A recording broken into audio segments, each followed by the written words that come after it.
কেমন আছো সবাই? আশা করি কি সবাই খুব ভালো আছে। আমিও খুব ভালো আছি। এই যে চলে শুরু হয়ে গেল রাধা অষ্টমীর তোড়জোড় শুরু হয়ে গেল। সকাল হতেই না হতেই ঝাড় ঝাপটা, তারপরে ঘর মোছা সব কিছু। এই যে 8:30 বাজে, কিন্তু 12টার মধ্যে পুজো কমপ্লিট করতে হবে। তার মধ্যে আজকে যা আমাদের বাড়িতে হয়েছে, কালকে রাত্রে থেকে আমাদের মোটর খারাপ হয়ে গেছে, তারপরে আজকে রবিবার, নাই আমাদের এলাকার মধ্যে লাইন সকাল থেকে নাই, কারণ দুর্গাপূজার কাজ চলছে। তার মধ্যে নিচে আমাদের সব জলের ব্যবস্থা, উপরে মোটর ছাড়া আমাদের কোনো উপায় নাই। তার মধ্যে জল তুলে নিয়ে আসা, কাজ করা খুবই টাফ হয়ে গেল। তার মধ্যেও আমরা দুই শাশুড়ি বৌমা হার মানিনি, কষ্ট মষ্ট করে যেমন করে হোক রাধারানীর নাম নিয়ে আমরা কাজ শুরু করে দিলাম। কাজটা শুরু করার সাথে না সাথে কাজ শুরু করলাম যখন, কাজটা কিন্তু ভালো মতনই হয়ে গেল।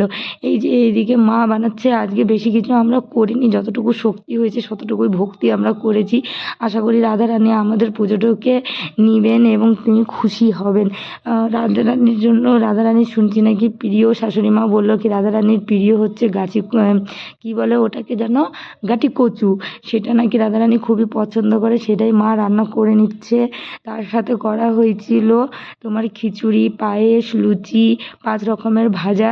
এখানে মা আর আমি পুরো তাড়াহুড়াতে লেগে গেছি, কেন কি টাইম 12টার মধ্যে পুজো দিতে লাগবে, 12টার মধ্যে নাকি লগ্ন আছে, তেমন এটা মা বললো।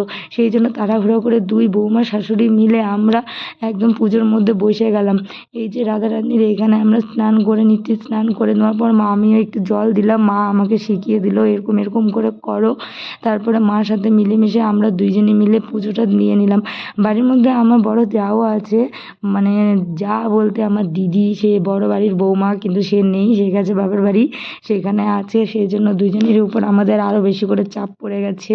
3জন থাকলে তবু কাজটা একটু তাড়াহুড়া করে তাড়াতাড়ি করে হয়ে যায়। দিদি বাড়িতে নেই, দিদি গেছে বাবার বাড়ি ঘুরতে। দিদি চলে আসবে খুব তাড়াতাড়ি, বুধবারের মধ্যে চলে আসবে। এই যে এখানে আমরা পুজো করে নিচ্ছি, মা পুজো করছে, মাকে আমি দেখছি কেমন করে পুজো করছে। যতটা শেখা থাকুক, কিন্তু বড়দের কাছ থেকে ভালো মতনই শেখা যায়।